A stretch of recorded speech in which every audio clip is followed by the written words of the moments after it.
আসসালামু আলাইকুম দর্শক, আমাদের নতুন ভিডিওতে আপনাদের সকলকে স্বাগতম। সাকিব তামিমের বন্ধুত্বের জুটিটা ছিল যেন দেখানোর মতো। তারা দুইজন একসঙ্গে এক মাঠে খেললে সকলের মনে এক প্রকার এক আনন্দ সৃষ্টি হয় যে এই ম্যাচটি জয়লাভের সম্ভাবনা রয়েছে। এখন পর্যন্ত ওয়ানডে সেরা অধিনায়কের দায়িত্ব পালন করে আসছিল মাশরাফি বিন মুর্তজা। তারপরে পুরোপুরি দায়িত্ব আসে তামিম ইকবালের উপর এবং তামিম ইকবাল সে দায়িত্ব পুরোপুরিভাবে পালন করেছে। এমনকি বাংলাদেশে প্রথম যেসব খেলোয়াড়গুলো রয়েছে সকল খেলোয়াড়কে একত্র করলেও সাকিব তামিমের সমতুল্য খেলোয়াড় হবে না, কেননা বাংলাদেশ এখনও ওপেনিং ব্যর্থতার কারণে নানা বাধা বিপত্তি আসে বাংলাদেশের খেলোয়াড়দের কাছে। তামিম ইকবালের মতো ওপেনার ব্যাটসম্যান বাংলাদেশ আর কখনোই খুঁজে পাবে না, কিংবা বাংলাদেশ এত সুন্দর একজন ব্যাটসম্যানের কাছে আর কখনোই এমন প্রত্যাশাও করতে পারবে না। প্রতিটি ক্ষেত্রেই তামিম ইকবাল ছিল সবার থেকে শ্রেষ্ঠ। সেই শ্রেষ্ঠত্বের তালিকা করতে গিয়ে সাকিব তামিমের মধ্যে এক প্রকার বাধা বিপত্তি সৃষ্টি হয়।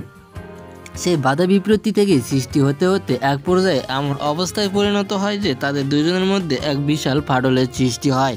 সেই ফাটল সৃষ্টি হতে হতে এমন অবস্থাতে পৌঁছে গেছিল যে সাকিব তামিমকে সহ্য করতে পারতো না, তামিম সাকিবকে সহ্য করতে পারতো না। প্রতিটি ক্ষেত্রেই যখন এমন অবস্থাতে পরিচালিত হতে হতে দেশ এক বাধা বিপত্তির মুখে পড়েছিল, সে সময়ে সাকিব আল হাসান চায়নি যে তামিম ইকবাল কোনোভাবে বিশ্বকাপ খেলুক, কিন্তু তামিম ইকবালের পুরোপুরি একটা আশা ছিল যে সে এই শেষ বিশ্বকাপটি খেলবে, কিন্তু সাকিব আল হাসান তাকে এই সুযোগটি দেয়নি।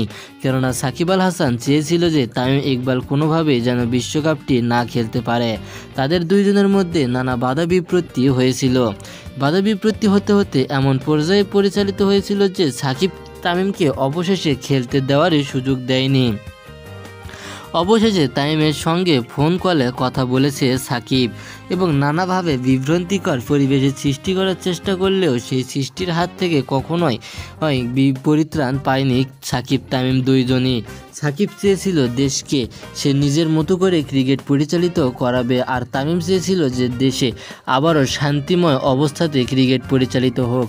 তাদের দুইজনের মধ্যে এমন অবস্থা কথোপকথনের মধ্য দিয়ে দেশে বিশৃঙ্খল পরিবেশ অবস্থার মধ্য দিয়ে দেশ পরিচালিত হচ্ছিল। দেশে কখনোই ক্রিকেট ইতিহাসে এমন অবস্থা লক্ষ্য করেনি বাংলাদেশের সাধারণ জনগণ। বাংলাদেশের সাধারণ জনগণ সবসময় দেখেছিল যে দেশে শান্তিপূর্ণভাবে ক্রিকেট অনুষ্ঠিত হওয়া, কিন্তু এরকম বিশৃঙ্খল পরিবেশ কখনোই দেখেনি বাংলাদেশ।